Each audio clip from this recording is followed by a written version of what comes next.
the impression I got, kind of, was at the end of this sentence. What the fuck was I going to say?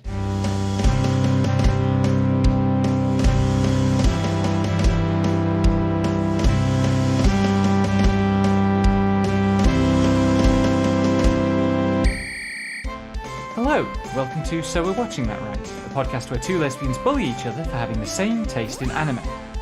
I'm Becky, scientifically certified best girl. And I'm Val, everyone's favourite harem protagonist. We're starting with Journal of the Witch again this week, because apparently it's just always the most. This is episode 4, the title is Cower, which scared the shit out of us when we saw it. Us. It scared the shit out of you. You are very easy to startle. You didn't feel any dread at all? No. At seeing that title in this? Oh, fuck you. Sorry. My response to, what a title is this, is interest, not dread. I'm like, ooh, the fuck is gonna happen here? I was so afraid for them, but this episode is about something that's been touched on before, but we're really getting into, which is Makio's fear of taking responsibility for Asa, and also the building psychological burden that having Asa around is placing on Makio's kind of solitariness. Mm-hmm. The episode starts and Kasamachi, Makio's ex, is visiting, partly to meet Asa and partly to check up on Makio. Asa immediately picks up on the kind of emotional connection between them and starts pestering Kasamachi with questions about their relationship, which eventually get so intense and painful. Makio dashes out to get something from the shops, leaving them alone together, leaving Asa and Kasamachi alone together. And there's a little mock label that pops up on the screen saying first time meeting over the kind of awkward moments. And then Asa is drilling away at Kasamachi with questions about his relationship with Makio.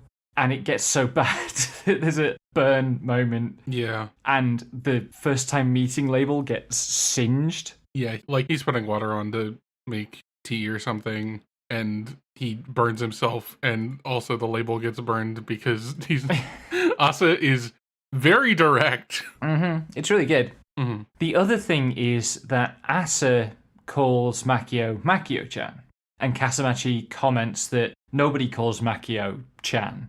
And Asa says, well, that's what my mom called you. Mm-hmm. Whatever is going on there is going to be something. It's looming. Yeah, this woman was clearly just a terror. More on that in a minute. Anyway, it's time for Asa to start high school. And Makio offers to come to entrance day with her because that's often a thing. Japanese parents often go with their kids to entrance day for school. Mm-hmm. Asa says, no, I'll go on my own. And she meets Emery at the entrance of the school. And Emery is there with her mom, who fucked everything up for Asa last time, and starts off by apologizing in a way that, it's that thing that polite arseholes have of the very first impression is able to set you at ease, mm-hmm. but then instead of doing anything that builds on it, they just move on to how they're going to meddle with your life next. Yeah. Because Emery's mom wants to meet Makio and wants to meddle in their relationship and is concerned that Makio hasn't come with Asa, and this woman sucks and I hate her. Mm-hmm. And, Asa goes to take her seat in the reception hall, which is away from Emery's, and she seems to do okay at making friends. She's walking around with some of her classmates and they're chatting, and she tries to kind of stand out by explaining about her parents being dead and also casually dropping that her cool aunt that she lives with now is an author. Mm-hmm. I had an extremely specific reaction at this moment when they no-sell this, oh, that sounds like a movie, mm-hmm. and then move on immediately. Yeah. Which is, my response was my mom's reaction to me coming out as trans. I wanted there to be more fanfare, right, or meaningful response, and there just wasn't. Yeah. And for some things, it's okay, don't make a big deal out of this because this will make the person feel weird. Other times, it takes a lot of fucking courage to come out and say that, and just glossing over it sucks. And that's what came to mind during that moment for me. Yeah. So Asa goes home and is talking to Makio about how she wanted to stand out And the impression I got was that part of why the other kids kind of no-sold it was that Asa was too casual about it, in that she was trying to make it into a thing, but she wasn't selling hard enough on it herself. Yeah, she was trying to play it cool to make it clear that this was something she was, like, okay talking about, but it came off as, like, too casual, and they're just like, well, I guess this isn't a big deal at all. Yeah. It's also, like, I guess she didn't put into context how recent this was, either. Yes, that is a thing that she doesn't say. And she's like, it's the trying to have your cake and eat it of, I want to reveal this really dramatic piece of news so that you pay attention to me for the dramatic piece of news, but also I want to play it cool to show that I'm cool. And normal and approachable and... Yeah. Which I think, there's something very true to life about that, right? Mm-hmm.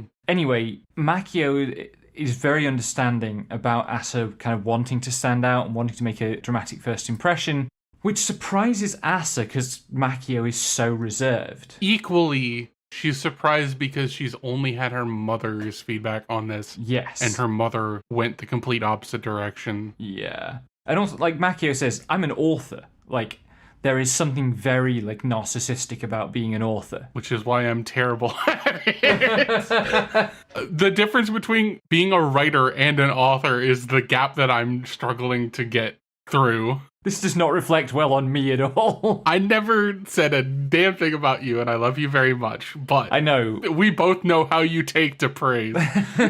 Please feed me praise. Go read my books and feed me praise.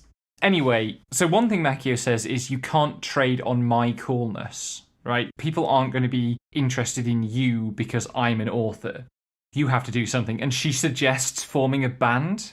And there are, like, hints of that being a thing in the OP. Mm-hmm. And I swear to God, if this turns into a band anime... It's especially funny because there's a girl who looks shockingly like Makio in her friend group. Yeah. And I'm just like, if that girl ends up a bassist, you're gonna die. I'm gonna die, yes. Anyway, then there's more talk about Asa's mom, and Asa asks Makio why she hates her mom, and Makio gets super touchy and says she'll never tell. Mm-hmm. Asa brings Emery round to hang out with, like, 10 minutes warning for Makio, if that.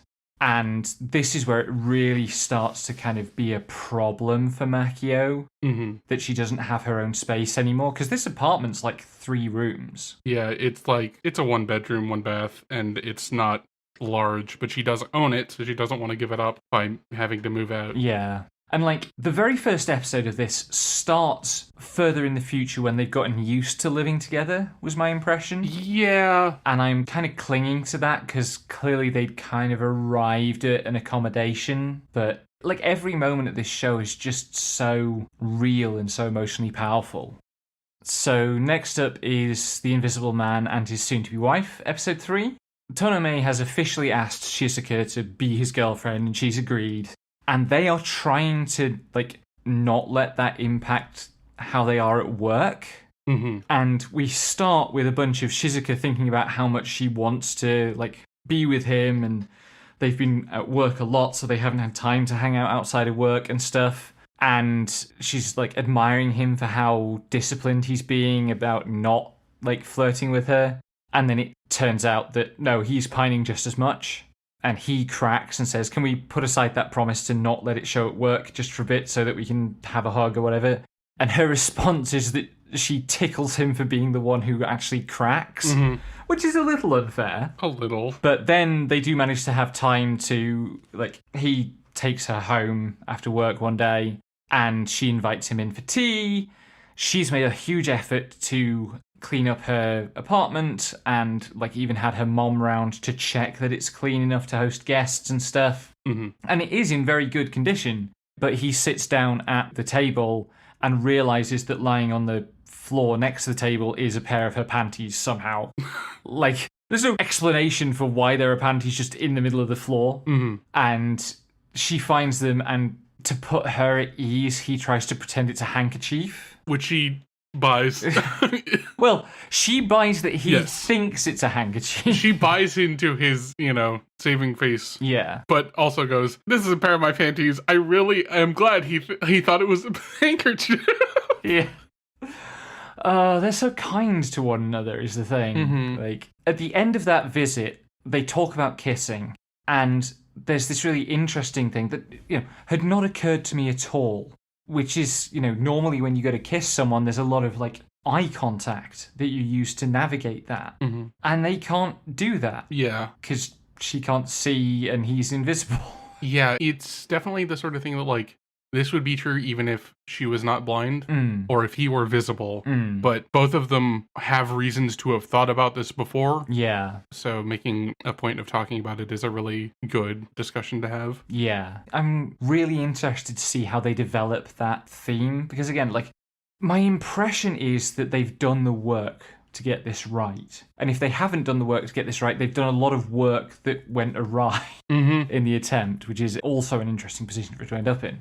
But it's not just on blindness that they've done the work, because gay men are real in this world. Yeah, and it's not like they're some pair of Bishi Fujo bait things. Yeah. Just like, one of the office workers is just like I forget his name. I forget his fucking name. Kikira. Yeah, that's the one. Kikira is just a gay man with a husband. Yeah. Well, to be fair, I don't know. He does describe himself as married in an earlier episode, Yeah, right? he does. And then this episode, we find out that his partner is also a man. And a lawyer who has worked with the team before and just hasn't mentioned this. Yeah. No one.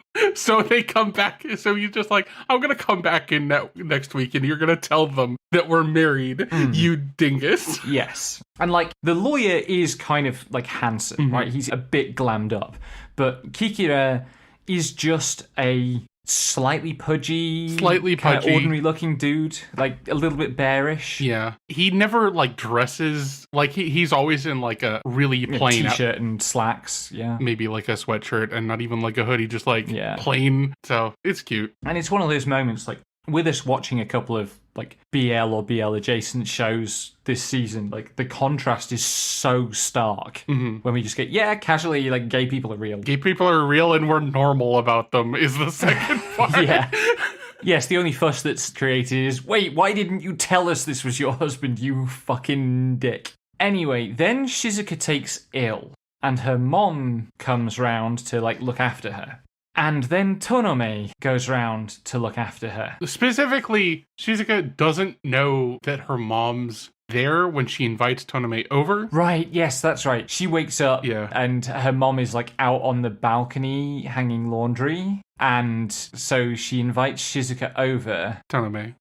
Correct, yes. Shizuka invites Tonome over. And he arrives and he makes her food and he's like feeding her. And that's when the mom comes back in from the balcony. Yep. Oh, it's great. When he's over her on the bed because he's trying to feed her. But he's like leaned in closer to like get a piece of rice off her cheek or something. Very, very sweet. Speaking of sweet, question mark? Very big question mark? Some things are very sweet in this episode of In the Clay Moonlit Dusk. So, at the end of the last episode, they were contemplating like trial dating to see if it really was fate for them to be together. And Yoi was kind of pushing it because she was trying to fluster Kohaku. And she was expecting him to laugh it off when she agreed to his suggestion, and he didn't. They fully like chickened each other into dating. And is it immediately or is it a subsequent conversation? Immediately. He asks her, well, okay, what does that mean for us to be in a relationship? Do we hold hands? Do we kiss? Do we have sex? And she's already having a normal reaction to all of this. When he mentions sex, she's just like, tea kettles. It's great. Yup. The next day, he brings his posse to her class to like chat to her, basically to hang out. And she drags him outside to stop making a scene. And his friends are there, and her friends are like hiding in the bush, taking notes until he notices them and calls them out. So now his posse have met her posse. Yep. And she's been stewing about his question about what they're going to do. She's written an entire fucking contract about this. Yep. Also, the balls on this guy to go, so, hey, are we going to start dating or what? In front of both of his friends and both of her friends. It's so good. No fucks given. It's really good. But also, Yeah. the background noise suddenly overlaps, and all of them are talking at once, reacting to this revelation. Anyway, then she asks him to go on a date with her. Like, she initiates. Mm-hmm. Which, again, like, that's part of the spice that this show has. If this show was just always him, like, reaching out to bring her in, I would feel way less interested. Mm-hmm. But she is prepared to, like, stick her neck out and try things. Yeah. But only some things. Yeah, if only to, like, try and get the upper hand in the exchange. Yeah, anyway, she arrives half an hour early for the date, and he arrives shortly after. And she is wearing her school uniform. And she tells him that she had to do a thing at school before coming for the date, but actually she just was paralysed about what to wear. Mm-hmm. Which leads to the first thing they do on this date, going menswear shopping at a fancy menswear shop. And I suffer constantly and endlessly with this show. Mm-hmm. They even made Kohaku look sexy. I'm not okay with this. But you're not allowed to call me a misandrist this episode because of that. Yeah, this episode. This episode of our show, not this episode of In the Grey Moonlit Dusk. No. Brat. I see where this is going. I work on loopholes and technicalities and you'd know this. Anyway, she doesn't buy anything at the menswear shop because it's really expensive and she's like a little bit bitter about him being a rich kid. But they're walking through this fairly like nice shopping district and there's a boutique sweet shop. And she stops and is staring through the window of it. And Kohaku has twigged that she has a really sweet tooth. Mm-hmm. And she really doesn't want to be called out on this. She's trying really hard to deny it, but he keeps getting her with sweet stuff. It's really good. And then he takes her to an amusement park right before closing time. And he says, like, he really likes amusement parks right before closing time. And they go on this kind of gondola ride. Mm-hmm. It almost looks like a Ferris wheel, except that it's like a tunnel of love kind of deal. Yeah. More than anything. And they're chatting, and she asks him what he normally does on dates. And he's like, well, normally I just go with the flow with whatever the person I'm on a date with wants. Today was really different. I did a bunch of stuff that I never would have. And I had fun in a way that I never would have. Like, he's really kind of affectionate, and she's really moved by it. Mm-hmm. And they're, like, starting to head home, and she finds she really doesn't want the date to end. And he suggests they get something to eat, and they hear a couple of guys walking past talking about a really good gyoza spot nearby. So they go and get gyoza, or they're about to go and get gyoza, but then she gets a phone call saying they're short-staffed at work and she needs to come in, and it has to end. But Kohaku walks her to the restaurant where she works, and her dad comes out to meet them and realizes that they've been on a date and asks Kohaku what he likes about Yui.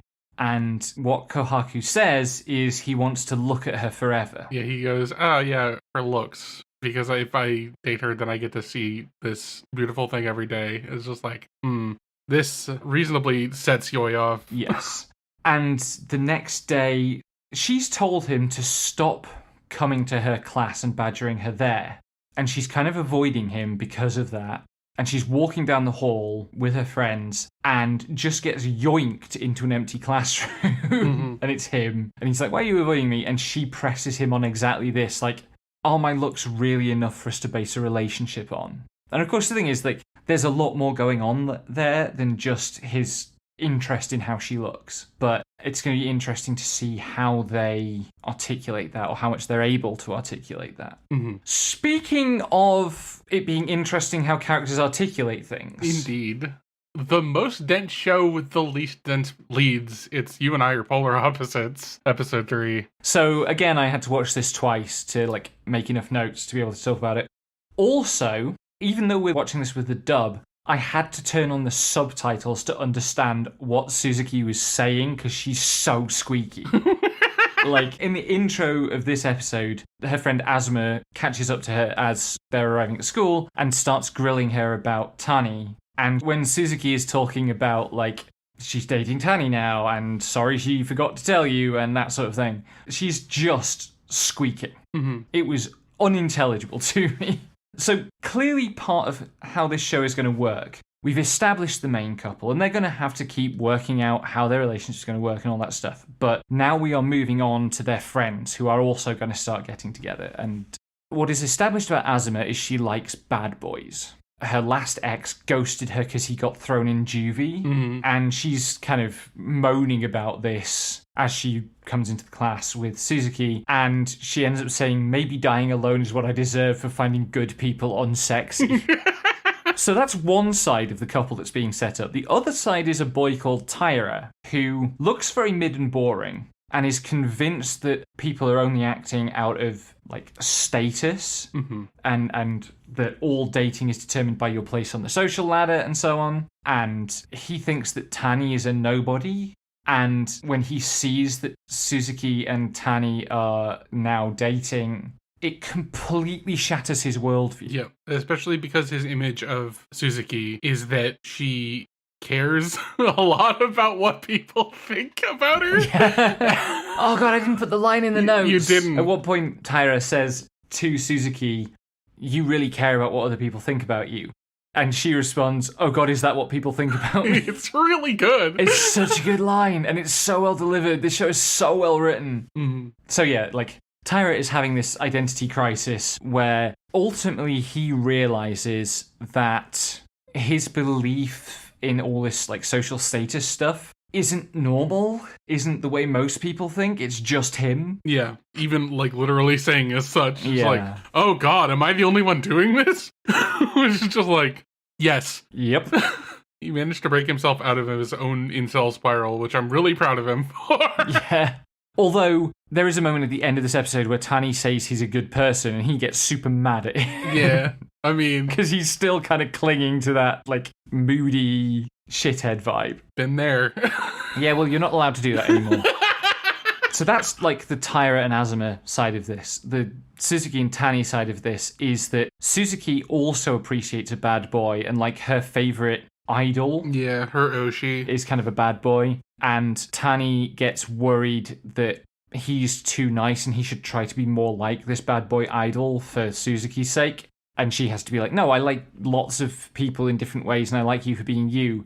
But it really bothers him that she keeps calling him cute. Adorable. Rather than cool. Yeah, adorable.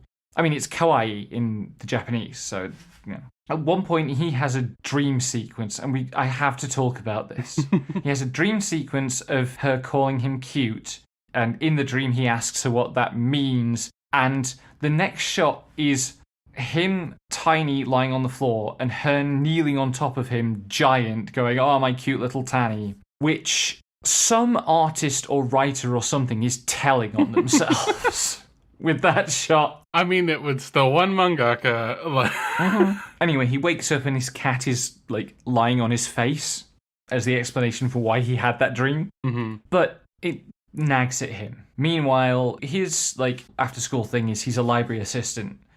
And Suzuki, like, follows him into the library and she tries to be stealthy about it, but she's instantly detected. And there's a bunch of stuff around whether he's happy to see her or not. He gives her the wrong impression. But, like, eventually she just, like, sits down and starts reading a book. I noticed that the other library attendant was kind of gloom-faced about clearly Tani having something going on with Suzuki. But, you know, eventually Tani and Suzuki do walk home together after he's done doing the library stuff. And she shows him the book that she was reading. And she asks him for recommendations for big-brained books.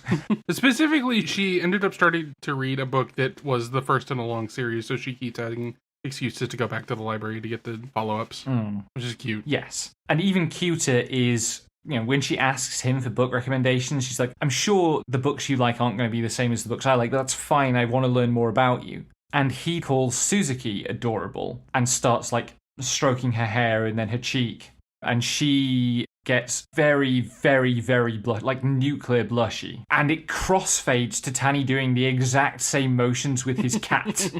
And then cuts to Suzuki lying in bed that night, glowing so hot that she shines through her duvet. Yep. It's great. They're so in love and so normal about it. That's very cute. Unlike Mizuki in Hana-Kimi episode 5, who responds to her crush kissing her by punching him. Yeah. And then running off crying. A kiss without run-up is not great. Yeah.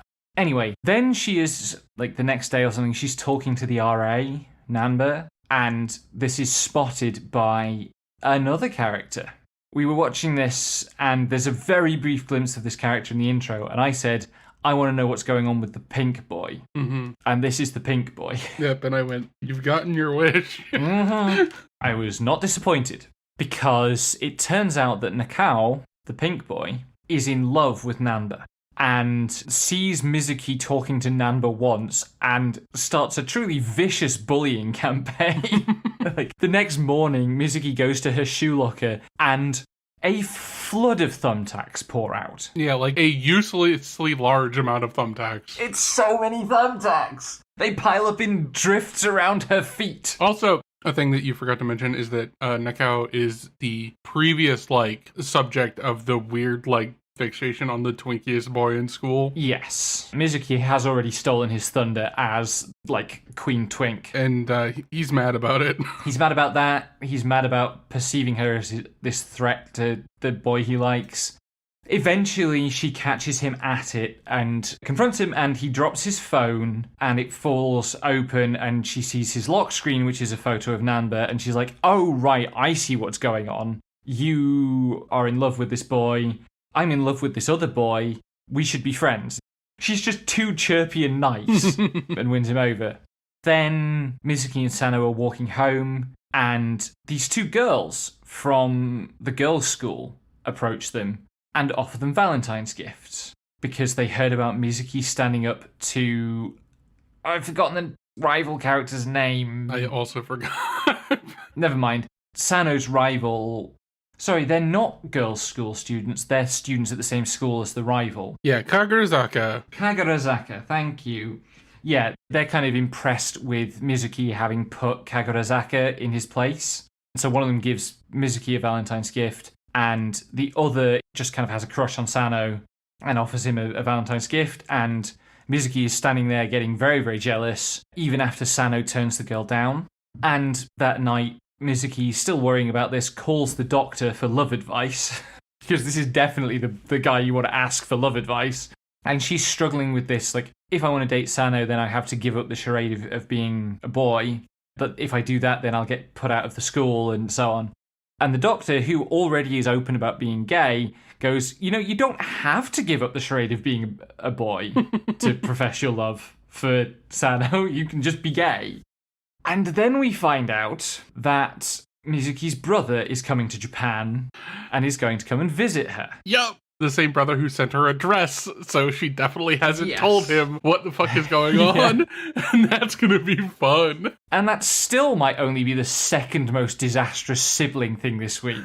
Because next up is You Can't Be in a Rom-Com with Your Childhood Friends, episode 4, which introduces the third girl, Runako, who is Ayu's cousin. I don't think that's even true. I think she was just a younger girl who lived in the neighborhood. Maybe? Okay, well, you know, she lived with them, and she's a year younger than Ayu and Shio and Akari. She moved away some years ago. She's coming back to take the entrance exams for his high school. Yep. And she constantly calls him Oni-chan, and she's staying at his place. And this has all been arranged with his mom. He didn't know anything about it.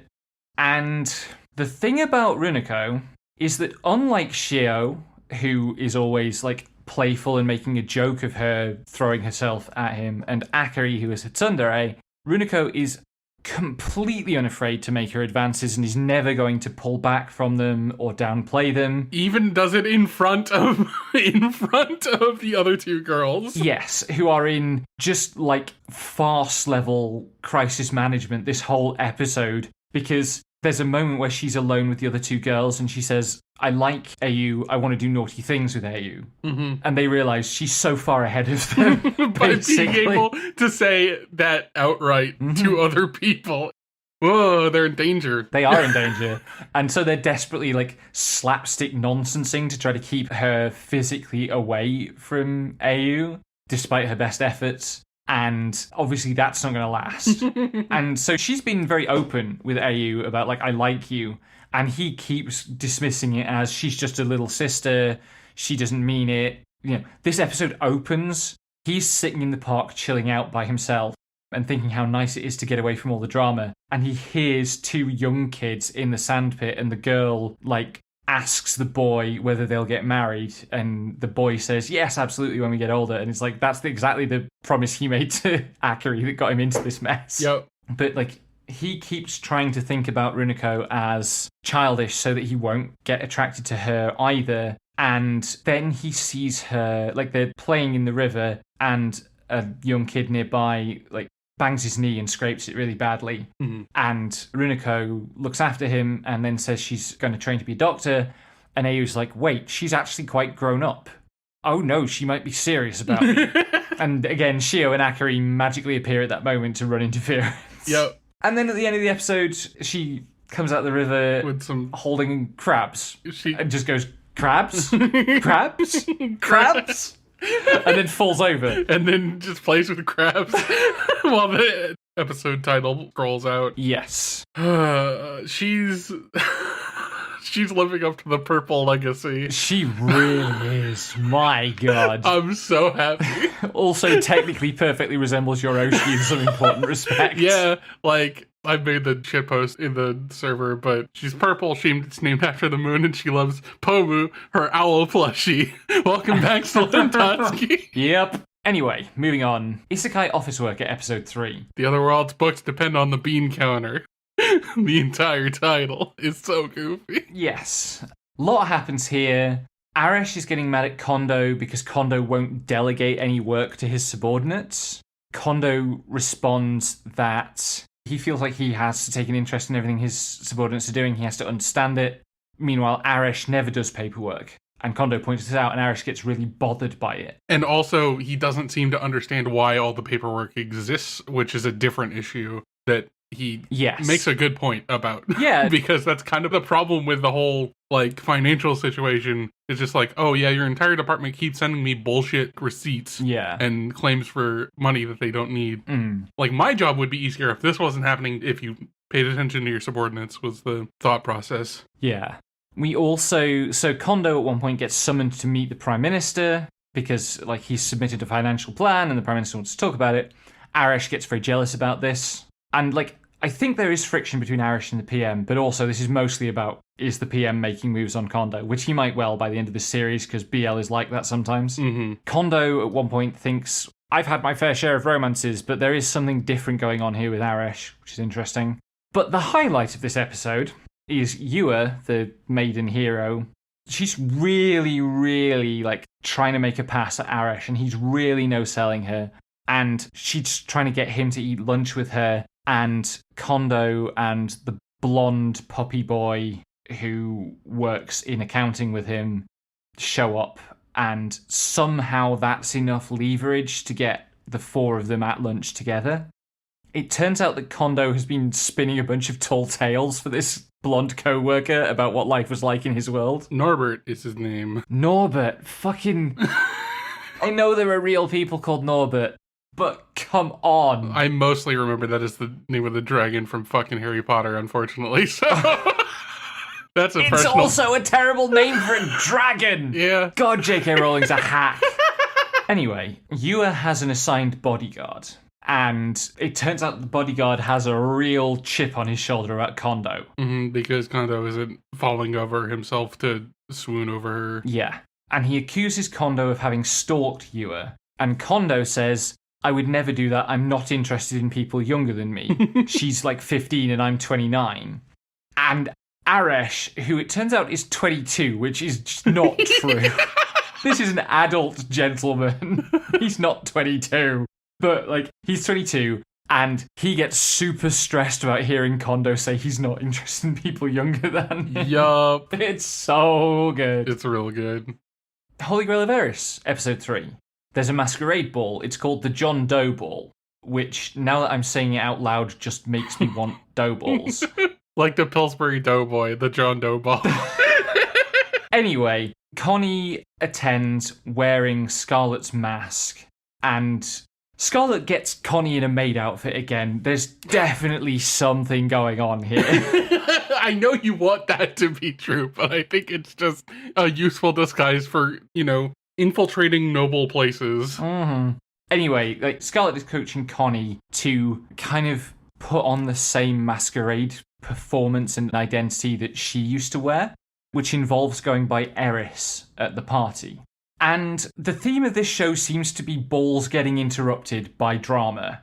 Because in the first episode, it was the drama of Connie's engagement getting cut off.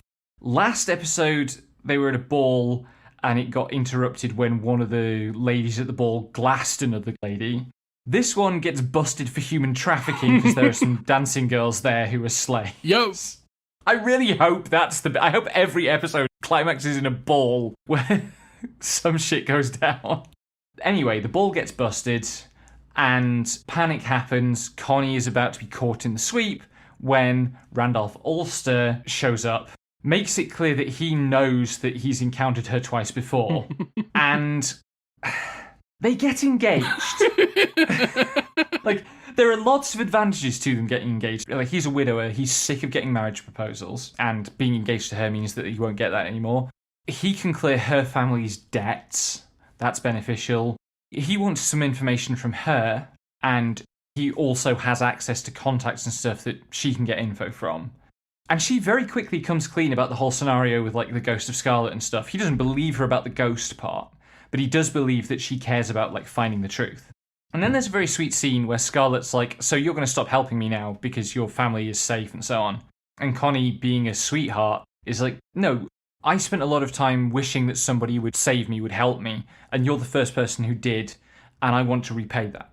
And then Randy takes Connie to meet the Crown Prince, and we are introduced to the Crown Princess, who is an absolute scene stealer. She's great. Mm-hmm. But there was a weird note about her having really cold hands that concerns me. Yeah, also, like, I feel like Randolph reacts to her like the way you react to, like, anime characters that worry you about something that they're gonna do.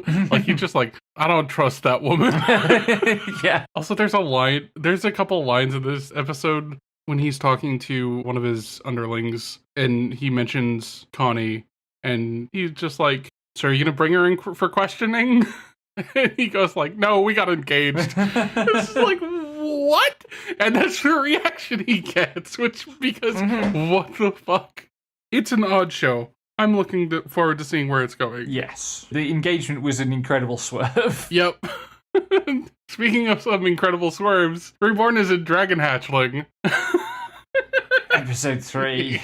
We open on the dragon hatchling pondering whether to pick the plague dragon evolution that turns him into a calamity that will destroy everything but does come with the possibility of human transformation, or to pick one of the other options he's got. And he's humming and hawing, and you said he sounds like me, and I'm displeased. Sorry, I'm right. I know I'm banned from being right, but that doesn't stop me. You are double banned from being right. Anyway, we find out he's got this skill called Divine Voice that's like the tutorial. Mm-hmm. And apparently that usually comes to heroes and saints. We find out from a separate conversation. He does do some interesting swerves when he is being chased by a giant spider. Yep. And, like, it's basically a Sonic level. Like 3D Sonic level, like the chase at the start of City Escape. Yep, it's really goofy. He escapes the spider by jumping across a chasm, and the spider just builds a bridge with a web, because that's what they do. And then we get some hints that there's something more going on, because there are rumours in the village of a sighting of the shithead wannabe hero who died when Miria was almost killed. Mm-hmm. And then the dragon hatchling is going about his business, and he sees a slime, and he tries to scan it, and that gives him a splitting headache, and, like, breaks his scan. So we'll see where that's going. Yep, I'm excited. Right, let's try to be quick about some brief mentions. There was a cute girl in the hero's party, so I tried confessing to her. Episode 3, we were so sure that Raven, the silent swordsman, was going to be Yoki's rival for Cecilia. It turns out who's we? That's not. I've read past this. I knew that wasn't the case. Who's we here? You betraying me. I've been telling you I've read a lot of this already. But I thought I love you so much. But no, I knew this The show is definitely set up to make you think that that's what's going on. That episode, that cliffhanger sure was, yes. Yeah. But no, Raven was actually going there to see happiness. Birds of a feather, you know? Yeah, partly birds of a feather. No, because she's a harpy and he's named Raven, okay? That's the joke I'm making. I got it. Eventually. I love you. Pain in the ass. Anyway, he rescued happiness from some thugs and spoke to her, and she said she likes his voice, and now he's smitten with her, but she turned him down. Yoki wants... So, various things are to do with, like, getting advice about giving gifts to people you like. Yoki goes to see the... He's not the chief of the Adventurers Guild, he's like the vice chief. Yeah, vice guild leader. Yeah. And he's a layabout and a bit of a slob. And he's been injured or something?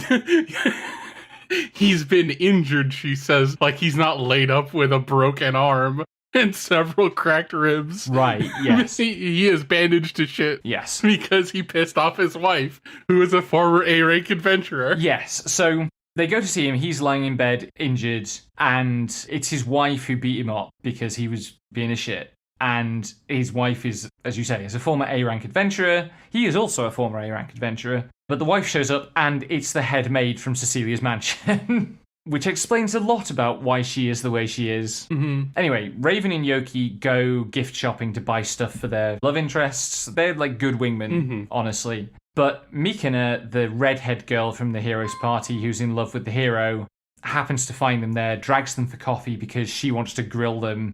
And she reveals that Yuga, the hero, is mad at her for advocating the decision to leave Cece behind with Yoki on the trip when they went to kill Demon Lord. I'm amused by the fact that you have assigned Mikana red hair. She is not a redhead. Isn't she? No. Posting an image. You are correct. Yep, that's not red hair. It's brown hair. Yes? And, like... That is... Are you gonna try and color theory me into accepting that you said redhead? No.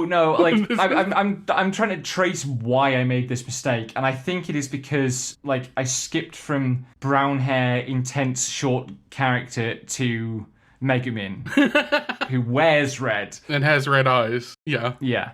Anyway. This is supposed to be a brief mention. They go for coffee with Mikina. Yuga is mad at Mikina for leaving Cece behind with Yoki when they went to kill the Demon Lord, and they're just like strategizing how they're going to go about their love lives, and I'm sure no shenanigans can come of that.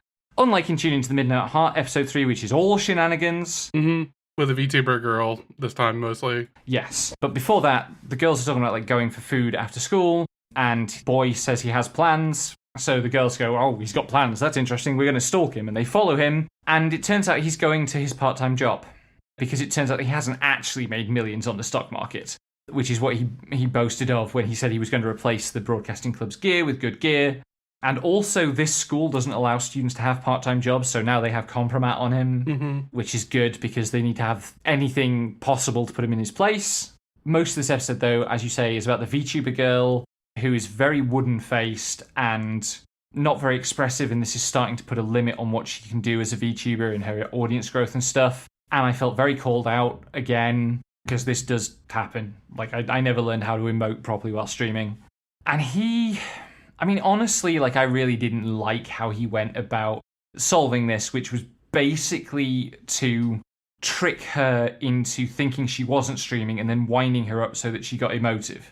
Like, it's a funny bit, but actually, I kind of hate it. Yeah, no, like, I think really gets to the heart of the problem here. Yeah, in a vacuum, it's a funny bit, but they're trying to do a character study. Yeah. So it's kind of like, what are you putting forward as okay to do to your characters? And, like, he's going to suffer a bit in the future. Like, I guarantee it. Yeah. Because this is how the show is going to be, especially written by the fucking person who did fucking detectives these days are crazy. Yes. There is no not suffering for this dumbass. Anyway, this episode does have a really great moment where he's locked them in the broadcast room, himself and the VTuber girl, so that they can do this bit. And the other girls are outside, wanting to know what's going on and why the door is locked. And Nene puts her phone on a selfie stick and holds it out the window of the neighbouring room to get a view in By FaceTiming from one of the other girls' phones. Yep. It's so good as a bit. It's a real good bit. I continue to be bewildered that you haven't dropped the show. I get some of it is stubbornness, but also you get so mad every episode. Sometimes you just have to commit to the bit. Mm-hmm. You know this. Oh boy, do I. Anyway, let's talk about Roll Over and Die episode 3 briefly, in which we are introduced to a new character, Sarah the Action Nun. We don't know what the deal is there, except that she's a nun, she fights crime, she's tiny and young, and it's alarming that she is also kind of in the Flom line of work, but she's great. We learn that herbology is illegal, like herb-based healing is illegal because the church wants a monopoly on healing. We learn that there are demons, that according to the church, the demons are rampaging through like remote towns and outlying human areas, but the demons call humans peacebreakers. Mm-hmm. And they have specifically lines in this indicating the Demon King is said not to kill humans. Yeah. And something is going on there. Mm-hmm. Maybe the church is bad. Wow, shrugs loudly. Flum and Sarah take an illegal adventurer contract to go and get some healing herbs for a specific condition that can't be treated with holy magic. And they go to this place out in the wilds where these herbs grow, and Dane's goons follow them there and collapse the entrance to trap them in. And the monster that they encounter there has like gross swirly purple tubes instead of a face. Mm-hmm. And when they scan it, its stat block is a like message threatening Flum's life by name. Visible by Sarah too. Yes. So it's not just like something going on with Flum's abilities. Yeah. It's very concerning. It's clearly the Chimera from before. Or whatever force is behind it. Yeah. Because like, I guess I need to read Uzumaki before we finish this series. Quite possibly. Because something is going on here. Yeah. In episode 3 of Shiboyugi, the bossy girl who demanded leadership of the party leads the surviving girls into an ambush by a wolf, and they abandon her to get her arm torn off by the wolf, I think. Mm-hmm. The other girls find Yuki, who is carrying the girl who got blown up by a mine at the end of last episode. And Yuki gets them to safety and then goes back to find Mishiro and promises to rescue her if Mishiro apologizes and acknowledges her superiority, which is a mean streak that I did not anticipate Yuki having, and that I think is really interesting. When you think about, by her 28th game, the one we saw in the first episode, she's ruthless about helping the other girls to survive. Yeah. But there doesn't seem to be a mean streak to it. Whereas here, there's something very definitely vindictive, arrogant and cruel. Yeah. And also, one of the girls in this mentions a particularly noted earlier game, Candle something, I think. Candlewoods? Yeah. Which was like the worst death game. Mm-hmm. And I'm betting Yuki was in that. Yeah, I'm kind of predicting that was her first game. It could be, yeah. Although in that game that we've just been watching, she did say she'd had a break. She hadn't done one for a while. Mm-hmm. So it might be that she's just getting back into it. Another show that is like very game formatty is Gnosia, episode 15. This is like the climax of this two-parter of like a really complicated game that's got a human in it who lies and 3 Gnosia and all the bells and whistles.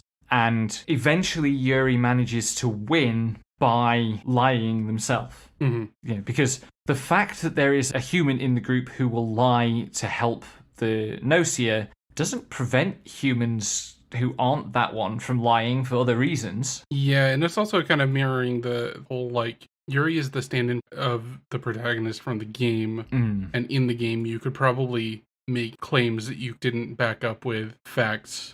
But yeah, it ends with them successfully sorting everything out, but then time loop. Yes. So we'll find out what comes of Yuriko's promise next time. Yeah, Yuri was desperately trying to win this loop because Yuriko had promised to tell them their full perspective on the story, except that Yuriko got fridged in like the first round of that game, so she wasn't going to be able to. In The Villainess is Adored by the Princess of the Neighbouring Kingdom, episode 3, we get a lengthy flashback of Prince Seahorse's perspective on like how he fell in love with Tiara. We learn, this might have already been established, but we learned that Tiara's attendant's name, her like personal maid, is Philine Sunfist. We did not know which is an this. incredible name. This was news. The Philine wasn't, but yeah, maybe the Sunfist was news. And I can't wait to find out the story there. But Akari, the light novel protagonist, Isekai character, is bored in captivity because the prince that she seduced has realised something's up with her. And so at the end of this episode, she tries something with her saint magic powers, like her Isekai heroine magic powers. Holy prayer. God knows what that's going to do. Anyway, we decided that I would take over watching this by myself. You weren't super interested in it. Yeah, I would be more interested if it... I think the thing that gets me about this versus other shows / series that do it is the villainess is just kind of letting everything happen to her. She's not taking any, like, actions, and things are just kind of working out for her. And the premise of, the villainess and the quote-unquote real heroine are engaged in some sort of isekai PvP would be interesting. And if they go that route, cool. But she hasn't, like, Tiara hasn't done anything for 3 episodes. Yeah. She's just kind of there for other people to act on, which is not super compelling. I hadn't thought about it like that, but you're right. Like, that is a way that this is very different from the, like, typical villainess isekai, where, like, the isekai is struggling against the constraints of the villainess role, whereas at the moment, at least, this villainess role seems like it's safe. So you're dropping that one, I'm going to keep watching it. A Misanthrope teaches a class for Demihumans, episode 3, I'm going to drop and you're going to keep watching. Even though this episode had a surprisingly powerful and on-point rendition of plural feels for Ogami, the werewolf girl, who is a wolf who can turn into a person, not the other way around. And the shy, kind of subdued Ogami is wolf form Ogami turned into a human. And the Gyaru outgoing one is her human form. And each of them thinks that the other hates them and wishes they didn't exist. Each of them is trying to let the other one take over. And at the end, they are starting to communicate directly by having a journal and writing to each other. And it is very sweet, and it almost made me cry. And I don't think that this show has any other bullets in its gun that are going to be of interest to me. It is incredible that it had this one. And I'm just like, the way the school is run bothers me too much, honestly. Yeah, that's reasonable. As an educator. Yeah. Then there is Sentenced to be a Hero, episode 3. So, like, we're dropping this show because there is a lot of setup for juicy drama here, but everything that isn't Xylo and Teorita interacting feels very, like, fantasy formulaic. Yeah, the monster design's great, the art and the quality of animation are high. When Teorita is, like, bouncing around demanding head pats and stuff, she's just magnetic on screen. But so much of this is... Oh, no, I know what this fucking dynamic reminds me of. It's Grimoire of Zero. There is also, yes, a giant helping of Grimoire of Zero. I was trying to figure out the specific dynamic this reminds me of, and it's just Grimoire of Zero. Yes. Without the uppies. The begrudging uppies. Without the begrudging uppies, and also Xylo isn't nearly furry enough. Yeah. Also, the art and, like, animation is very good, but it is giving me Mushoku Tensei vibes constantly, and that gives me psychic damage a little bit at a time. Yeah. So, speaking of psychic damage... Does It Count If You Lose Your Virginity to an Android, episode 3, opens with Tsuda having a nightmare about her colleagues and boss finding out that she's got a sex bot and, like, shit-talking her. She wakes up and Nadeshiko is comatose, is not responding because her batteries run down, and Tsuda goes looking for her, like, power switch to get her to power back on. Eventually finds a mole on her boob that is a QR code that loads her manual. But what the manual says is that the power switch is inside her mouth and you have to kiss her with tongue to get her to restart. And also to wake her up from, like, normal sleep mode.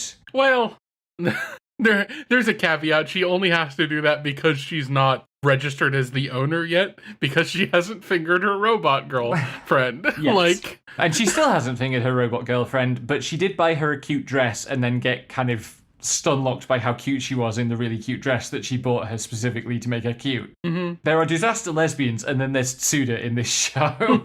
Anyway, a couple of older shows were slowly catching up on talking about these. We're pressing on through A While Less Boss Appears, episode 7 to 9. We get some sense of what Libra is like when they get to this city that is split into black and white halves because it's divided between the pure white fascist angels and the everyone else angels.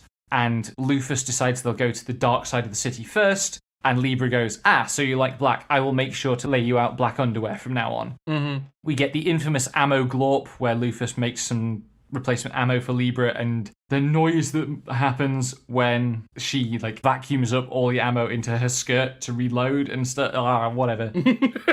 It's a noise. Normal Becky noises. Not the ammo glorp. That is not a normal Becky noise. The one you just made. Yes.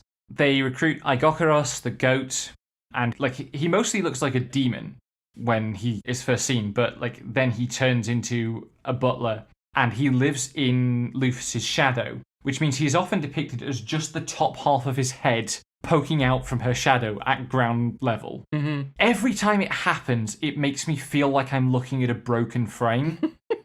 Which is that's not a place where a face should be in this composition. But the politics are truly unsubtle about the fascism here, which is good. Fascism doesn't deserve subtlety. Mm-hmm. And now we have to talk about 20 episodes? 21 episodes of Apothecary Diaries, the entire second half of season 1 and a chunk of season 2. So, I think the summary I want to put on this, I've been trying to think about, in genre terms, what is this like that I have as other points of reference? Because it still doesn't feel to me like I've seen many anime that are like this. And I realised that my closest points of reference are the X-Files and Bones. Mm-hmm. It's a procedural in some form or another. Yeah, it's a detective story. It's about investigating stuff. And it's the ambiguous romantic tension between the leads. So Mau Mau gets expelled from the Rear Palace because the people who sold her into the Rear Palace were distantly connected to someone who got blamed for one of the poisonings that she's investigated. And Jinshi shows up to buy her out from the brothel and install her at his estate, but then concubine Gyokyo asks for her to come back and work for her again, helping her raise her adorable daughter, the princess. And it's a really roundabout way to reset the whole thing. Mm-hmm. She fails the exam to be a clerk. Clerk? Court lady, but they are clerks. Clerk. The word is clerk. Why are you saying clerk? Because in English, it's clerk. Wow. Dreadful. But yeah, anyway, there's a whole arc with a creepy older guy called Lacan, who is probably Mau Mau's father. Is? Definitely? Oh yeah, it is confirmed eventually, yeah. And by the end of that arc, Mau Mau knows who her parents are and what happened to them. She thinks a bunch about how she doesn't feel like she has the capacity to love, which is interesting. There is what she eventually realizes she's on the trail of is an extremely convoluted plan to assassinate Jinshi and make it look like an accident. She gets quite badly injured saving him. In a separate scene, the audience, but not Mau Mau, learn that Jinshi is a fake identity. He is not a 23-year-old eunuch. He is maybe the ranking imperial prince, certainly a prince. And he's 19, and he's taking a libido suppressant to enable him to play this role in the Rear Palace. Lihaku, who is the random soldier who gave Mau Mau what was the word? One of the hair pieces? Yeah, a compensation. Not compensation. I don't know the word either. Giri Choco, a obligatory Choco at Valentine's Day. Yeah. He gives her a consolation. That's the word. We both got there at the same time. He gives her a consolation hairpin at the first big party that she goes to. And because she doesn't really understand what the hairpins are about, she cashes it in to get him to escort her outside of the palace so she can go home and visit her family. And to pay him for that, she gives him an introduction to Pyrin, one of her big sisters at the brothel. And he gets completely smitten with Pyrin and wants to buy her out. And Mau Mau is helping him work towards this. And she wants to evaluate how likely Pyrin is to be amenable to being bought out. And so she tells him to take off his clothes. And he's stripping for her and doing a bunch of muscly poses when Jinshi walks in, which Jinshi feels very normal about. Mm-hmm. He's so normal. Mm-hmm. After the resolution of the Lacan arc, kind of to reestablish her identity and recenter herself, Mau Mau gets out her full, concubine togs and is practicing her concubine dance. I mean, she's also doing it because whenever someone leaves the brothel, Yes. the remaining concubines do like a send-off dance, and she was doing that to honor Yes. And someone, which is implied to be Pyrin being bought out. yes. And she's just like dancing on the roof, and her beauty in the moonlight overthrew Jinchi, and she aggravates her leg wound from saving him. So he princess carries her and jumps off the wall carrying her, because that's a thing he can do apparently. It's like a 20-foot high wall, but he just jumps off it carrying this girl. And that's where the first season ends. The second season begins with Mao Mao delivering a sex ed class to the senior concubines, for which she has to smuggle erotic materials in that she won't let Jinchi see. I think she got the erotic materials in the first time, but she was trying to get more Yes. in season 2.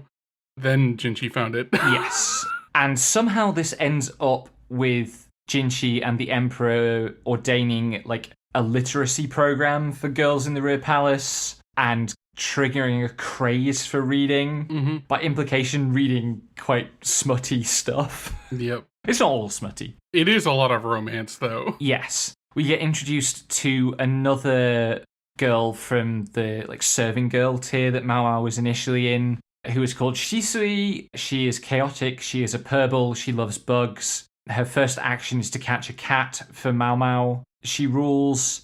Tara keeps threatening us with Shisui shenanigans later in the season, so that's fun. There's a convoluted plot by... So the blue concubine, who lost her baby, the prince, in the first arc of the show, is being sabotaged by her cousin, who is also her lady-in-waiting, who is sick of being overshadowed by her. Mao Mao exposes that. There's a visit from envoys from the West, who seem to be kind of Arabian, Middle Eastern. It's not 100% clear. I think it's implied they're further west than that, because she references Diana as their reference point for the moon. For the moon goddess with the dance. Yes, which would be like Greece. Yeah. But they have... A lot of their clothing is quite Arabian in style, quite, stereotype Arabian. Like the kind of Scheherazade Arabian Nights thing. Yeah, I think probably they picked it up along the way, if anything. But yeah, we'll see. That's still evolving as we watch. Anyway, they have come to visit, and one of the things they want is to identify a concubine who danced for their grandfather, because their grandfather has a very beautiful painting of her. And Mao Mao works out that this was her granny, like the old lady who runs the brothel that she grew up in, who is, definitely now couldn't reproduce this dance, which is what the envoys want to see. They're also there to, try to seduce the emperor and his brother, and they fail completely, because they aren't subtle enough for Chinese high culture, basically. Yep. But they really want to see this dance. And Mao Mao figures out what happened, but they need a really tall dancer to do the dance. So she gets Jinchi to cross-dress and do the dance. Yep. Which is great. Classics. And then, to enable him to avoid the ruse being detected, she makes him, swim the lake in dancer's gown to get away. So fucking goofy. It's exactly what he deserves. Looking like a wet cat. It's great. Yes. I mean, there is that moment in here somewhere where, so there's this cat. The cat that gets named after Mao Mao. The cat that gets named after Mao Mao and, is assigned to Mao Mao to care for. And Mao Mao doesn't like cats because she is a cat and she's territorial. But Gaoshan and the doctor really like cats. And she's like, what's the appeal of cats? And they list off a bunch of traits and all of them fit Jinchi. They also fit, how Jinchi sees Mao Mao. It's real good. And that's that for this week, I think. So we're watching That Writers Project for Slimebug Productions. Intro and outro music is by me, graphics are by Val. You can find us on Blue Sky at slimebug.b.social, YouTube at youtube.com/slimebugproductions, Patreon at patreon.com/slimebugproductions, download all episodes from Libsyn at slimebug.pro and join our Discord via the link in the description. Thanks for listening, and until next time, may anime neither betray nor disappoint you.